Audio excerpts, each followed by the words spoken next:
आकाशवाणी लखनऊ से प्रस्तुत हैं प्रादेशिक समाचार।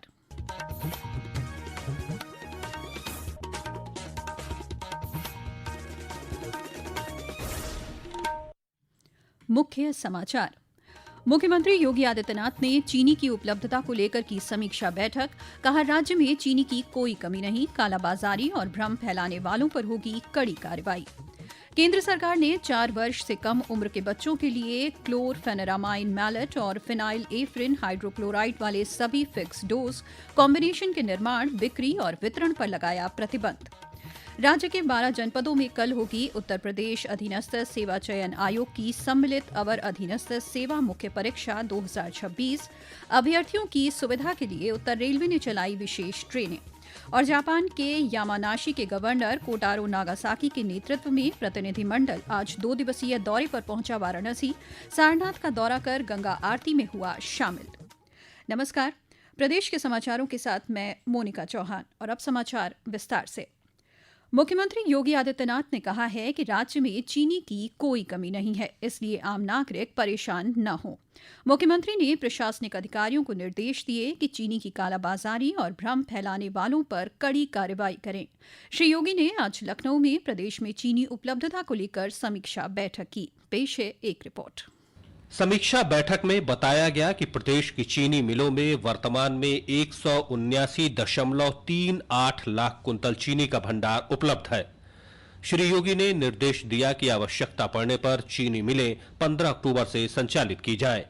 मुख्यमंत्री ने आम जन से अपील की कि चीनी की कमी बताकर भ्रम फैलाने वालों से सावधान रहें।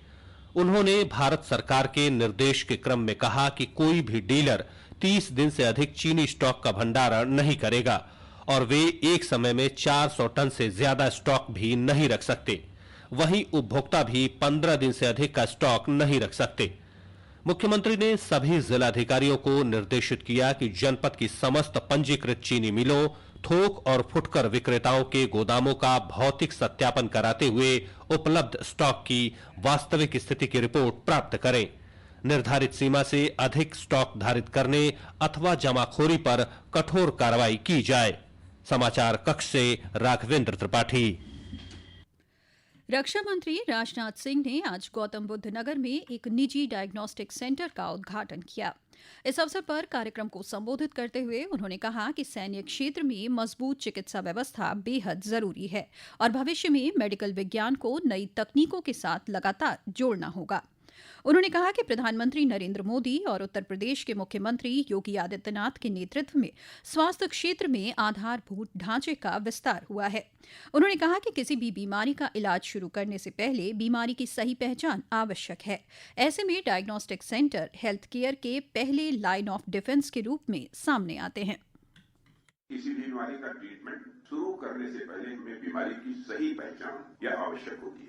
बिना सही डायग्नोसिस के सही ट्रीटमेंट किसी भी सूरत में संभव है ही नहीं। अर्ली डिटेक्शन के बिना कई बीमारियां समय के साथ कॉम्प्लेक्स और बहुत ही डेंजरस भी होती है और ऐसे में डायग्नोस्टिक सेंटर हेल्थ केयर की पहली लाइन ऑफ डिफेंस के रूप में सामने आते हैं। डिफेंस इस वर्ड का प्रयोग मैं इसलिए कर रहा हूं कि मैं स्वयं डिफेंस रजिस्टर हूं। केंद्र सरकार ने आज 4 वर्ष से कम उम्र के बच्चों के लिए क्लोरफेनेरामाइन मैलेट और फिनाइल एफ्रिन हाइड्रोक्लोराइड वाले सभी फिक्स डोज कॉम्बिनेशन के निर्माण, बिक्री और वितरण पर प्रतिबंध लगा दिया है। पेश है एक रिपोर्ट। स्वास्थ्य मंत्रालय ने एक अधिसूचना जारी कर इन दवाओं पर स्पष्ट चेतावनी देना अनिवार्य किया है कि 4 वर्ष से कम उम्र के बच्चों को ये दवाएं नहीं दी जानी चाहिए। यह कदम छोटे बच्चों के स्वास्थ्य और सुरक्षा को ध्यान में रखते हुए उठाया गया है। सरकार ने निर्माताओं को निर्देश दिया है कि इन दवाओं के लेबल, पैकेज में दिए गए निर्देशों और प्रचार सामग्री पर स्पष्ट रूप से चेतावनी लिखी जाए। सरकार ने कहा है कि ऐसे दवाओं के इस्तेमाल से 4 वर्ष से कम उम्र के बच्चों को जोखिम हो सकता है और इनके सुरक्षित विकल्प उपलब्ध हैं। इस वर्ष जून में भी स्वास्थ्य और परिवार कल्याण मंत्रालय ने देश भर में लोगों के इस्तेमाल के लिए 16 फिक्स्ड डोज कॉम्बिनेशन दवाओं के निर्माण, बिक्री और वितरण पर रोक लगाई थी। शिवांग के साथ सकलैन अख्तर, आकाशवाणी समाचार, दिल्ली। प्रदेश के अल्पसंख्यक एवं वक्फ बोर्ड मंत्री दानिश आजाद अंसारी ने आज ललितपुर में विकास कार्यक्रमों की समीक्षा बैठक की। बैठक में उन्होंने जिले में चल रही विभिन्न योजनाओं और विकास कार्यों की प्रगति की जानकारी ली। इसके बाद एक पत्रकार वार्ता में श्री अंसारी ने कहा कि वंदे मातरम देश पर गर्व करने का गीत है। वंदे मातरम हमारे देश के लिए गर्व करने का एक गीत है, गान। भारत देश के हर नागरिक को पूरे गर्व के साथ वंदे मातरम का गान करना चाहिए। देश के शहीदों को, सेनानियों को याद करना चाहिए। अभी संसद के माध्यम से जो कानून पास हुआ है वंदे मातरम को लेके, सभी छंदों को लेके, वंदे मातरम पे कहीं इस पे कोई डिस्प्यूट नहीं होना चाहिए। ये समाचार आप आकाशवाणी लखनऊ से सुन रहे हैं। ताज़ा समाचार जानने के लिए आप हमारी वेबसाइट newsonair.gov.in पर लॉगिन कर सकते हैं। इसके साथ ही आप प्रादेशिक समाचारों का ये बुलेटिन हमारे YouTube channel news on AIR Lucknow पर भी सुन सकते हैं। उत्तर प्रदेश अधीनस्थ सेवा चयन आयोग की सम्मिलित अवर अधीनस्थ सेवा मुख्य परीक्षा 2026 कल आयोजित की जाएगी। प्रदेश के 12 जनपदों में 229 परीक्षा केंद्रों पर परीक्षा कल सुबह 10 बजे से दोपहर 12 बजे तक एक पाली में आयोजित होगी। परीक्षा को लेकर आयोग ने सभी तैयारियां पूरी कर ली हैं। सभी परीक्षा केंद्र सेंट्रलाइज्ड कंट्रोल रूम के जरिए AI युक्त CCTV कैमरों की निगरानी में रहेंगे। वहीं उत्तर रेलवे उत्तर प्रदेश अधीनस्थ सेवा चयन आयोग की परीक्षा में शामिल होने वाले अभ्यर्थियों की अतिरिक्त भीड़ को देखते हुए विशेष ट्रेनें संचालित कर रहा है। पेश है एक रिपोर्ट। सम्मिलित अवर अधीनस्थ सेवा मुख्य परीक्षा 2026 के लिए सर्वाधिक 45 परीक्षा केंद्र लखनऊ जनपद में बनाए गए हैं, जहां पर 18,960 अभ्यर्थी परीक्षा देंगे। वहीं आगरा में 26 केंद्रों पर 11,904 जबकि कानपुर शहर के 24 केंद्रों पर 10,698 अभ्यर्थी परीक्षा में शामिल होंगे। आयोग के अनुसार सभी परीक्षा केंद्रों में जैमर का इस्तेमाल किया जाएगा। उधर उत्तर रेलवे की तरफ से अभ्यर्थियों की सुविधा के लिए मेरठ सिटी और सीतापुर सिटी के बीच 2 अनारक्षित एग्जाम स्पेशल ट्रेन चलाई जा रही हैं, जबकि लखनऊ से प्रयागराज संगम के बीच कल एक विशेष अनारक्षित परीक्षा स्पेशल ट्रेन चलाई जाएगी। रेल प्रशासन ने यात्रियों और अभ्यर्थियों से समय सारणी और अन्य अपडेट के लिए NTES ऐप देखने या फिर दूरभाष नंबर 139 पर संपर्क करने को कहा है। मुमताज अली, आकाशवाणी समाचार, लखनऊ।